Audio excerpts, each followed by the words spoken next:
Real Madrid might have been more, but they were offside on a goal in the net late on. That was also offside. But let's take a look at what it means. So it's Real Madrid sitting on top of the table, 2 points ahead of Atleti, whose winning run came to an end yesterday. They've also benefited from Barcelona dropping points against Getafe yesterday. Athletic Club up there in the top four with a win over Celta earlier this morning. But the big story today was Real Madrid and Kylian Mbappé. Luis Garcia was watching this one for us. What did you make of it, Luis? Okay, let me quote what Ali mentioned just in the beginning of the pre-show, just beginning of this game. No stress, no mistakes, a dominant performance from Real Madrid. That's what we wanted to see. And for a minute, we thought that it was not going to be a pleasant game once again for Real Madrid, but it was just a mirage. It was something that it lasted only 50 minutes until that Sandro penalty. After that, it was all about Real Madrid dominance, about not making mistakes, and about winning again pleasantly. I think that today, Real Madrid showed why when they play at home with their supporters and when they play with that intensity, it's almost an unstoppable team. We saw Mbappé, one of the best games of Kylian Mbappé, not because only of his goals, his movement, his dynamism, his connection and link with not only Rodrigo, Brahim, with Bellingham. I think that overall it was a fantastic performance. It's true that Las Palmas just lasted only 15 minutes. After that, it was only about mistakes. The defense was a real disaster, very open, allowing too much space to the runs of Real Madrid. But again, when you go at the Bernabeu, if you think that you can manage the time and tempo of this team, you're always going to struggle. So it was a pleasant performance and a fantastic result to go on the top of the table. A good showing from Kylian Mbappé today. Is it anything to do with Vinny not being in the 11 today that he's shone like this? Well, I suppose you can call it a coincidence, but I think there's something to be said about the fact that Kylian Mbappé, when Vinny's not on the field, he is, by definition, the guy. Now, I think he would be the guy regardless if he's playing at this level.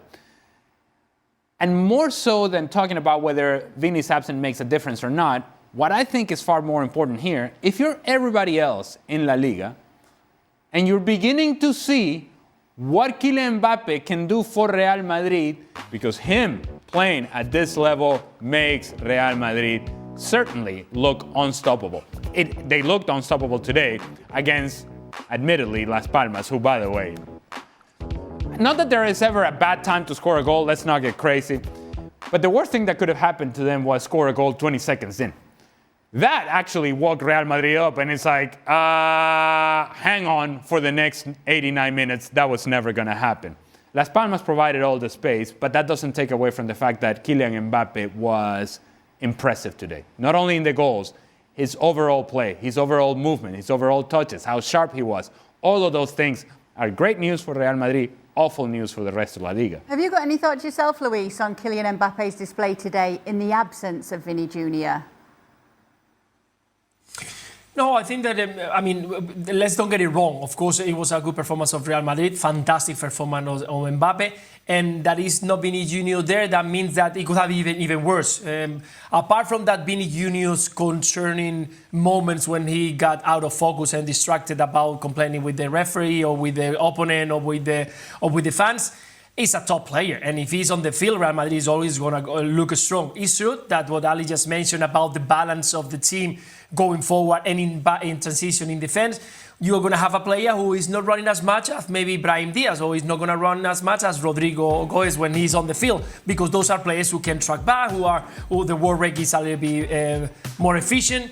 But definitely, of course, today we saw Mbappé that felt at the start. He felt that the bright spot was on him, and he wanted to shine. He wanted to show that he is the Kylian Mbappé, the player that we all thought. And, well, he proved it just with the goals, with the assists, with the movement, with everything, that speed, that 1v1, even tracking sometimes players on the wide area. So I think he felt comfortable, and he liked it to be the main man. Mbappe's back to his level. Players are coming back. We just saw David Alaba coming back. Real Madrid are on top of the table in La Liga. Let me start with you, Luis. Are they favourites in La Liga right now? They are the top of the table, and they are 7 points away from Barcelona and 3 points from Atletico de Madrid. So yes, at the moment they are favourites to win the trophy. we can say, of course, that because they are recovering, because they look.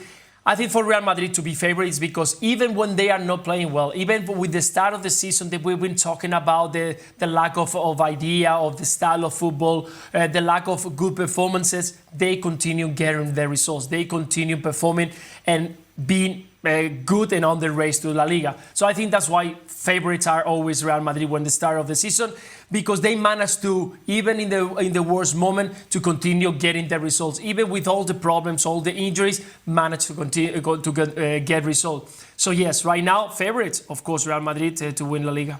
I don't want to overlook Atletico Madrid, but let me just focus on Barcelona and Real Madrid. It is really hard right now, really hard, to come to terms with the fact that Real Madrid are 7 points ahead of Barcelona. And it's hard because you watch Barcelona play against Real Madrid, and it's a mismatch. And it's not just me saying it. Just look at the amount of goals. It's 9 goals in 2 games. That tells you everything that you need to know. That Barcelona, when they play against Real Madrid, there is something about the player personnel available to Barcelona and the intensity with which Barcelona play that Real Madrid simply cannot keep up. However, in order to win La Liga, you got to play against everybody else. And against everybody else, Barcelona has struggled to some degree over the last 2.5 months, whereas Real Madrid has seemed to figure themselves out. So yes, they are the favorites going forward, but it's really hard to believe, given the difference between Barcelona and Real Madrid when they play against each other, that indeed Real Madrid have a 7-point lead. That doesn't make any sense. It really doesn't. You watched the game last weekend and you tell me that Real Madrid is 7 points above Barcelona in the league? Doesn't make any sense. Yeah, I said last week, Barcelona just need to pretend that every opponent is Real Madrid, and then they can fix all of their problems. Luis Garcia, thank you so much for being with us. We will be speaking to you again, my friend. And the Liga action rolls on Monday as we round out match day 20 with